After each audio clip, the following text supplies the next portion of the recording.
avant-postes depuis le début. C'est d'ailleurs pour cela que 2 jours après la guerre d'agression lancée en février 2022, nous avons déployé des forces françaises, là aussi forces de réassurance, pour protéger le territoire roumain, parce qu'il est aux avant-postes. La Roumanie a joué un rôle extrêmement important depuis le début, parce qu'elle est sur la mer Noire, parce qu'elle a un rôle structurant sur la question du Danube, et parce qu'elle a été un des acteurs clés des négociations sur la circulation des céréales. Et donc je veux ici remercier les gouvernements successifs et présidents roumains pour le rôle qui a été celui de la Roumanie à ce titre. Et donc dans les actions qui ont été évoquées, à la fois sur la surveillance des conditions de cessez-le-feu, mais également pour soutenir une armée ukrainienne solide et durable, la Roumanie a un rôle et aura un rôle tout à fait important compte tenu de son voisinage et des choix très clairs qu'elle a toujours fait. Ensuite, le rôle de la France, quant à lui, est clair depuis le début.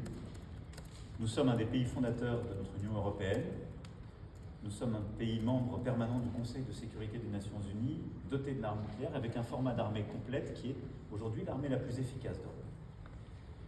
Ces rôles successifs nous donnent une responsabilité toute particulière, qui est d'une part diplomatique, d'autre part d'essayer d'avoir un effet d'entraînement sur l'effort militaire conjoint, et puis d'avoir un effet d'entraînement aussi sur la stratégie économique qui suit.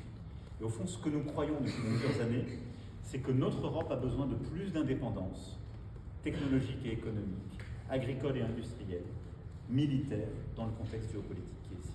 Et qu'il y a une forme d'accélération de l'histoire qui rend le constat que nous faisions il y a quelques années encore plus vrai, mais du coup, les investissements à faire et les réorganisations à conduire encore plus urgentes. C'est ce que nous sommes en train de faire.